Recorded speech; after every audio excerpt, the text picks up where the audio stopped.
Howdy there, folks. Welcome into today's video. We got some big stuff to talk about in today's video. Got a few very important stocks to talk about. We're going to talk about, obviously, Tesla right off the top here. Huge news in regards to Tesla. I want to give you my perspective and opinion on what just happened at Tesla, okay?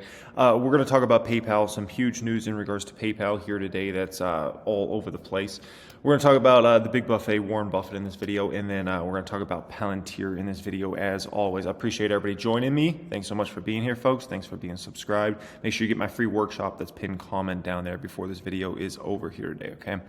So obviously Tesla is not doing what the rest of the stocks are doing in the market today.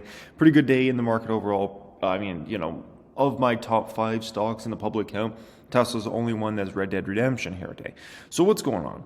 Well, if we go to their investor relations page, you see this little SEC filing here today, right? This 8K. And I wish there was a better system that could kind of alert people to, you know, when it's a little news story and a big news story, because this one is absolutely monumentally massive. As of August 4th, 2023, Tesla appointed this gentleman, we'll call him Tan Man, as a CFO, in addition to current role as Chief Accounting Officer. Jeez. That's a real job right there. You think your job's hard? You think your job's hard? Try being the CFO and the Chief Accounting Officer at Tesla Maesla. Now that's a job. You couldn't pay me enough for that dang job. That's all I got to say about that. I don't care how much the money is. That's no way, okay? That's a little too stressful for my standards, okay? To succeed Zachary Kirkhorn. Mr. Kirkhorn stepped down as of August 4th. Okay. After a 13-year tenure with the company, the last 4 years of which he has served as Master of Coin and a Chief Financial Officer. Oh, the names. During his tenure, Tesla has seen tremendous expansion and growth. Tesla thanks Mr. Kirkhorn for his significant contributions. Mr. Kirkhorn will continue to serve Tesla through the end of the year to support a seamless transition. Okay. You know, the problem with this statement, okay, there's a huge problem with this statement. I mean, an absolutely monumentally massive problem with this statement. We don't really know why Mr. Kirkhorn is all of a sudden stepping down. We have no clue, okay? We don't know if it could be for many different reasons, right? And so we don't really know why this is. And so this creates, and it's not like we had a heads up on this where, you know, he was like, oh yeah, I'm considering maybe leaving the company. I'm considering maybe retirement or something. We had no heads up, and just all of a sudden, you know, he's going to be leaving the company, right? There's somewhat good news here, right? That he's going to, at least it looks like whatever's going on there isn't such an ugly situation that he's just like dipping on the whole company in general. It looks like he's going to support a seamless transition, as they say here. So that's kind of good. But at the end of the day, whenever a CFO leaves any company, it's a suspect situation. It freaks a lot of investors out. It freaks a lot of people out, because especially when it comes out of nowhere and you don't really have a reason to why this individual's doing it, people start to run to a lot of different things, right? A lot of different thoughts. And we have to consider these, right? We have to consider all these different possibilities, right? On, you know, maybe it's just an innocent, you know, he doesn't want to do it anymore. He wants to go lay on a beach somewhere. So he's dipping out of the company and saying, peace out. But we don't know, right? And so it creates a kind of a suspect situation. So as an investor of the company, whenever I see something like this, I have to run through different scenarios. I have to run through, okay, this could be a potential why they left, or this could be a potential, just so you're kind of aware of the potentials here, right? And I think there's a few outcomes that could be, right? One outcome is just he doesn't want to do the job anymore, and so he's like, I just want to go lay on a beach, or I want to go work for another company. Now, I don't know if he really wants to go work for another company. Like, it's not really like a role that's going to be superior to this. Like, you're the CFO of Tesla. Like, you know, there's not much out there that's better than that, okay? So when I look at it from that standpoint, I don't know if I'm so convinced. Maybe he's going to go be the PayPal new CEO or something like that. I don't know. I doubt that. But, you know, okay, so maybe there's the innocent side, right? If he just doesn't want to do it anymore, right? There's also maybe ulterior motives that may be a little darker, right? As somebody that's tracked Elon Musk for a decade plus, as somebody that's owned Tesla stock, I can tell you Tesla's not Elon Musk's number one focus. It's not. Any Tesla bull that wants to argue that, I will gladly win that argument. It is not his number one focus. Twitter is, or whatever you want to call it now, X, is Elon Musk's number one focus. Now, obviously, Tesla's not in the situation they used to be back in the day where they need Elon Musk as much, but I can tell you it's quite frustrating if you are, let's say, the CFO of a company and your boss, his number one priority is not even your company. So probably a little annoying, right? Remember, Zach reports directly to Elon Musk. When you're the CFO, there's only one guy above you, and that's the CEO of the company, right? And so when your CEO is treating your company like it's just another thing, right? That's not the best feeling. Elon Musk's number one priority is clearly Twitter. And I know he made, that lady, I can't even remember her name, the CEO, it is still his number one focus on a day in and day out basis is Twitter, okay? Just call it what it is. That's still his number one focus. Then, on top of that, he has what else going on? He's got SpaceX going on. Neuralink just raised a bunch of money. I don't know if you guys saw that. I believe it was $280 million, okay? So SpaceX, you got Neuralink, and then he's got a million other projects here and there, right? And so for Tesla not to even be the number one focus of Elon right now, that could be something that potentially drove away Zach, because I can tell you that's not a good feeling. You put yourself in that situation. You might think it's all fun and games and, oh man, that'd be cool if my boss wasn't paying as much attention or whatever. I tell you, it's not a good feeling when you're the CFO of Tesla, okay? Now, on a positive side, right, if we're going to look on more of an innocent side of why he left, the man's been at this company pretty much in his whole public life, literally his whole public life, right? Any options this man has gotten over the years, he's got to be filthy rich, the CFO, right? Even in lower roles, and I'm sure as he climbed the ranks over the year, you usually get Tesla options. I know a lot of people that just worked very basic roles at Tesla over the years, and I've known these people and they became millionaires, multimillionaires, because they stacked, all these options up over time, and then they, would get those to vest over time and get Tesla shares, and that was a big portion of their compensation, and Tesla stock has went up so much over the years that I know probably at least 5 people. I probably know at least 5 people that are multi-millionaires from Tesla and never worked an executive role for Tesla. They just got crazy rich off the stock going up so much over time, and their options and shares that they had in Tesla becoming worth so much over the years. And none of these people were executives. They were just basic roles. One person was in logistics for Tesla, I knew. Another person was an engineer, I knew. We could call it. Another person was, we'll just call it a few other random roles. One was even in kind of like mechanic type work, or whatever you want to call it, service. We can call it in the service area. These people got filthy rich. And so imagine somebody like Zach, that maybe worked higher roles in those individuals. He must have made a fortune. He's got to be worth a pretty penny, we can call it that, right? So from the positive side, we can say he's probably just filthy rich and just it's enough for him at this point in time, right? Then we can go ahead and we can flip it and we can look at it this a negative way, right? Maybe he believes that Tesla stock is going to be in for a tough next few years. This man sees every number coming in for this company across the board on a daily basis. With him looking out and seeing interest rates the way they are, with him knowing the decision that Elon Musk, just wants to take margin, and with the potential of the economy, if that was to roll over at some point in time in 2024, right? Maybe he's just looking at it as an opportunity to get out now, cash out all his shares, and diversify his funds around, right? If he's in a situation where he believes Tesla stock is going to be in a tough place for the next several years. Because I can tell you, you can't go sell all your shares as a Tesla CFO. You can't do that.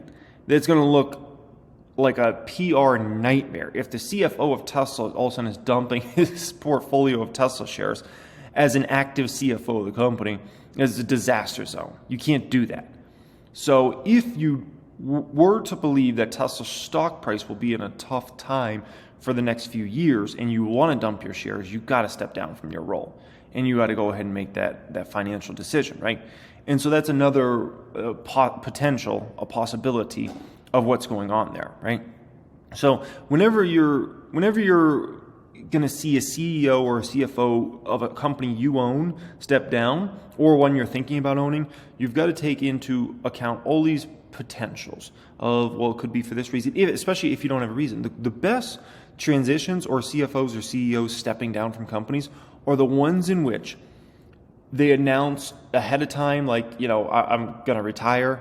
This is why I'm doing it. I want to retire. Or, they accepted a new role at another company, which is perfectly fine. CFO wants to become a CEO, and so they accepted a new role at a company. That makes sense. You're kind of like, I could see they wanted to step up. The scariest ones are the ones we just got right here, where we don't really have any intel on what Zach's up to, where his mindset at, why he's doing this, why he wants to do this. And so something like that, when you see an SEC filing like that, it can definitely be a little scary. Now, in regards to me personally, with Tesla stock, the news today doesn't make me go out and sell the stock. It also doesn't make me go out and buy the stock. This is just kind of a hold situation for me in regards to Tesla, and that's just where I'm at currently in regards to Tesla. Obviously the company has a very exciting thing going for them. Cybertrucks are going to ramp up next year, which is very, very exciting. It's a huge moment for the company. On the flip side, they got a very bad thing going for them right now, which is called interest rates. And how hard it is to get auto loans has gone up immensely over the past 12 to 18 months. And the interest rates you have to pay if you're going to take out a loan now at this point in time is extremely high. And so that makes it a very tough dynamic for Tesla in the short term. Eventually that will subside, but it's not right now, right? Maybe at 2024 at some point, but also do keep in mind, usually if the Fed's to lower rates, they're usually doing it because things are starting to break or the economy is starting to get bad, unemployment is starting to climb. And a recession wouldn't necessarily be a great thing for Tesla in the short term either, right?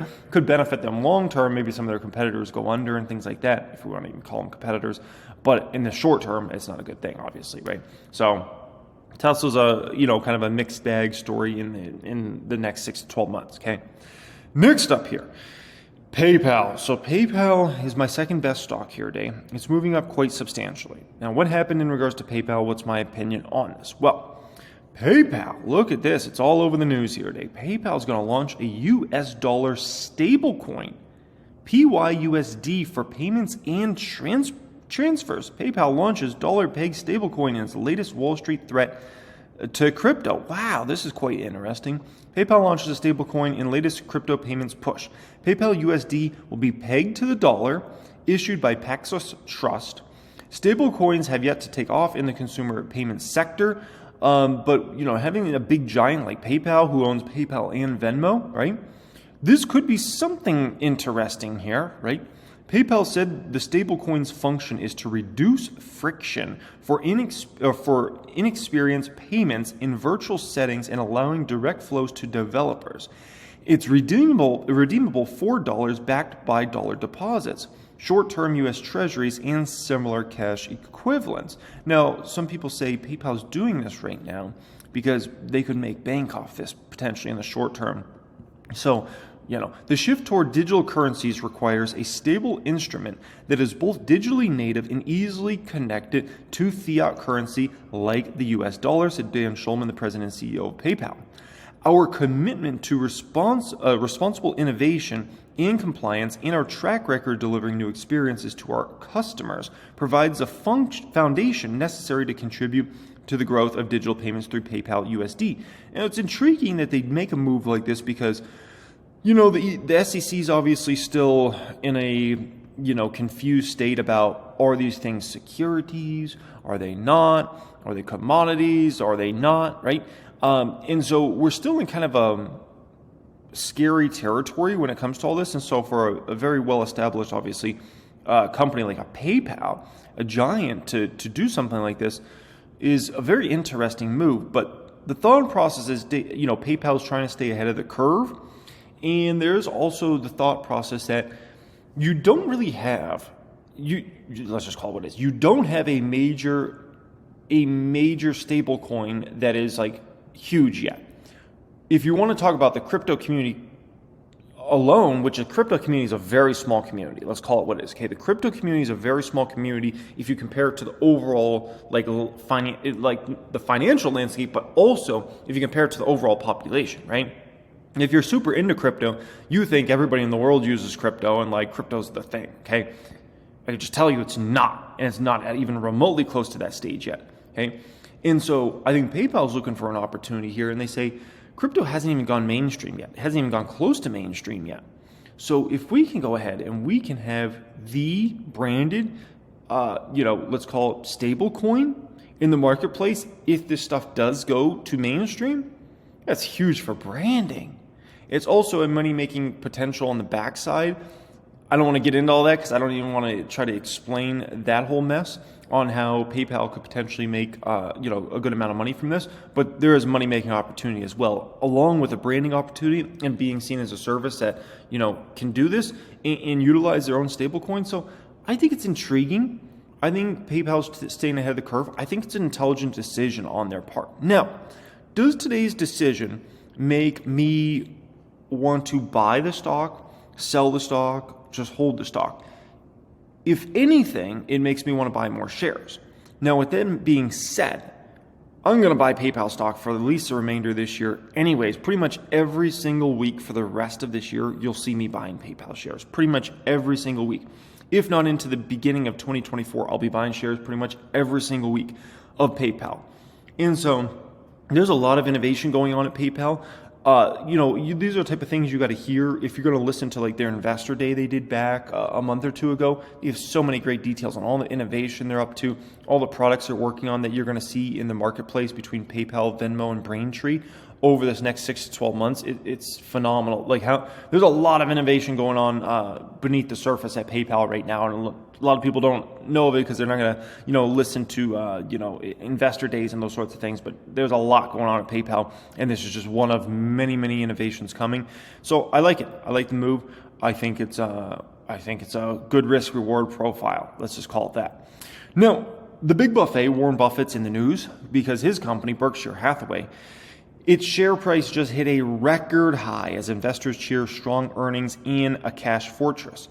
So their earnings, their operating income, I believe, was up a little less than 7%, which is a very strong number for Berkshire Hathaway. Berkshire Hathaway shares rallied to a record high Monday following a strong quarterly report that showed a rebound in insurance operations as well as a massive cash hoard that swelled to nearly $150 billion. Berkshire's Class A shares climbed 4.1% to a high of $555,000 plus. The public count is a little under $2 million, so I couldn't even afford to buy 4 shares of Berkshire Hathaway Class A shares in the public account. Like, that's crazy if I dump down of all my other stocks. Like, that's nuts to think, right? The Class B shares, which are basically just a fraction of the Class A shares, those ones hit a new all-time high of $364 here, right? Now, this is fascinating. Elevated interest rates are now enabling Berkshire to earn a hefty return from its cash. The conglomerate held more than $97 billion in short-term treasury bills. Buffett previously revealed that he had been buying $10 billion worth of 3-month and 6-month treasury bills every Monday, which is insane to think, right? So this is why, a man like Buffett is definitely just a financial genius, right? And sometimes in the short term, he can look not smart. Sometimes maybe people make fun of him, all these sorts of things, right? Man knows what he's doing. And he's always watching risk-reward profiles. He's never going to take too much risk. If anything, he's going to play it a little safer. And, for a long time, if you had a lot of cash on your balance sheet, you kind of got laughed at as like, what are you doing with all that money, right? Well, here Buffett is with all his cash. And here we are with the best treasury rates you could get in the past 20 plus years. And here you have a situation where Buffett's getting, his company, Berkshire Hathaway, is getting $5 billion plus of easy money a year now at this point in time for no risk, just buying treasuries. Imagine making like literally he can make $5 billion plus a year for doing nothing and just having the money in treasuries right now. Now here's the most brilliant part of this, okay? Here's the most brilliant part. if the Fed keeps raising, T-bills are going to keep going higher, which means it's going to be able to make even more money. Now, let's say a situation happens where the economy starts to falter, unemployment starts to go up in 24, and we start to have a messy, sticky situation when it comes to the economy. What is the Federal Reserve going to do? The Federal Reserve will then start cutting rates. Now you might say, okay, that's when Berkshire Hathaway screwed at that point in time, right? Because if the Fed cuts rates, if treasuries start going down, well, then they can't make all this easy money. Well, what is going to be happening at a time period if unemployment's starting to skyrocket, starting to fly up, right? Company earnings are all of a sudden tanking. The Fed's cutting rates. What always happens as the Fed's cutting rates? Stock market's tanking. Oh, he can go ahead and flip out of these 3-month, 6-month treasuries that he's getting these insane yields on and go ahead and buy the dip in countless stocks for 20, 30, 40, 50% discounts, right? Absolutely beautifully hedged play by Mr. Warren Buffett, okay? Not a lot of people will even see what's going on there, but it's beautiful, man. It's absolutely beautiful. There's a reason that man's had as much success as he's had in his lifetime. I can tell you that. I've been reading this book. I picked this book up from Barnes & Noble. You know, Barnes & Noble, where the manager, she dresses like, she just came out of a set of Harry Potter. Yeah, that's the store, okay? So I bought this book, a few nights ago. I haven't been able to put it down since. Great book. And, yeah, man, absolutely brilliant. Now, in regards to Palantir, so stocks going down again going into these earnings. And as they say with the famous saying, scared money don't make money, okay?